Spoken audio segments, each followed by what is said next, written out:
الحمد لله وكفى وسلام على عباده الذين اصطفى.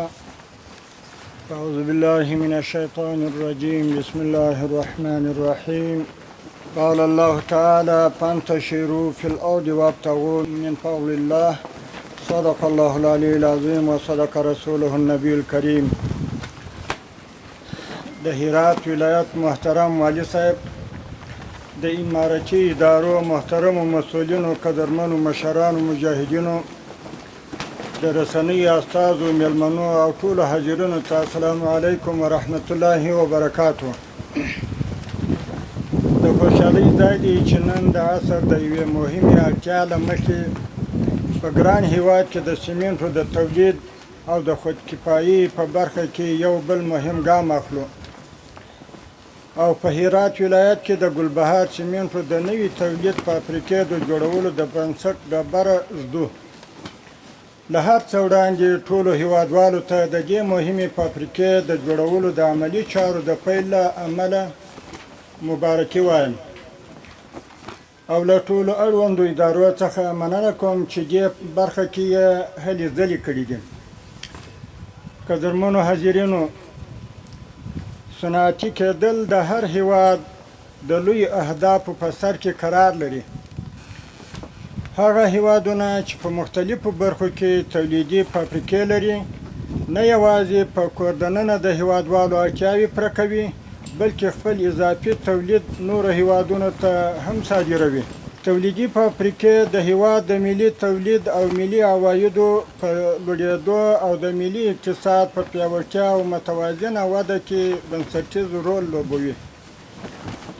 دا چې نن ورځ په هرات ولایت کې د ګلبهار سیمنټو د نوي تولیدي فابریکې د جوړولو عملي چارې پیلېږي، دا د سیمنټو د تولید په برخه کې د ځان بساینې او صنعتي کېدو پر لور یو مهم اقتصادي ګام ګڼل کېږي چې پر بهرنیو وارداتو د هیواد تکیه راکموي، د ودانیزو چارو او زیربناو په رغولو کې اغېزناکه تمامیږي، د سیمنټو په نرخونو کې ثبات رامنځته کوي، د اسعارو خروج مخه نیول کېږي، ډېر شمېر هیوادوالو ته د کار زمینه مساعدوي او په لویه کچه دا ډول پروژې یو صنعتي افغانستان خوبونه په واقعیت بدلوي.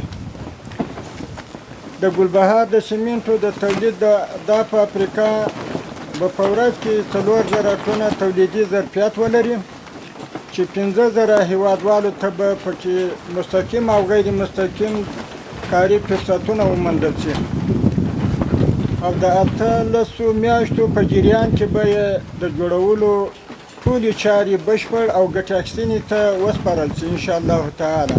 ګرانو حاضرینو، افغانستان د طبیعي زیرمو او د سوداګریز اتصال له اړخه په سیمه کې یو له غني او مهمو هیوادونو څخه شمیرل کیږي چې په خپلواکه توګه د هیواد د جغرافیایي پایداره مدیریت په تیر کې هم د افغانستان د اقتصادي او سیاسي بقا لپاره ډیر مهم و او اوس هم د ناتمام او نیمګړي فصل جدي پاملرنې قوي اقتصادي او سیاسي ارادې ته اړتیا لري. د افغانستان اسلامي امارت د خپلو شته امکاناتو او ملي بودیجې څخه په اغېزناکه ګټې اخیستنې په مسلسله توګه هڅه کوي چې د هیواد اقتصادي زیربنا ورغوي او په دې برخه کې پیاوړي او ستراتیژیک ګامونه پورته کړي. د معاصرو اقتصادي اړیکو له نظره موږ د خپل هیواد سیاسي او اقتصادي جغرافیایي ته د مناسباتو په مرکزونو بدل کړی دی. د سرحدي خطرونو کچه مو 0 سره ټیټه کړې، هیڅ وخت مو هڅه نه ده کړې چې سوداګري د سیاسي مسایلو سره وتړو. تل هڅه کوو چې د مناسب اقتصادي ډیپلوماسي له لارې سیمهییز او نړیوال اړیکو ته دوام ورکړو. لله الحمد، هیواد مو له امنیت څخه برخمن دی. د داخلي او بهرنیو پانګونو لپاره له بل هر وخت ډیره ښه زمینه برابره ده. مالیاتي تخفیفونه، معافیتونه او نور اړین تسهیلات زیات شوي دي او لا ډیره هڅه کوو چې د مالیې او بانکي محدودیتونو اغیزې راکمې کړو او شته ستونزو ته مناسبې حل لارې ومومو. محترمو حاضرینو، په دې کې هیڅ شک نشته چې افغانان واحد ملت دی. درد، غم او خوشحالي یې سره شریکه ده. دلته هیڅوک له یو او بل څخه بیل نه دي.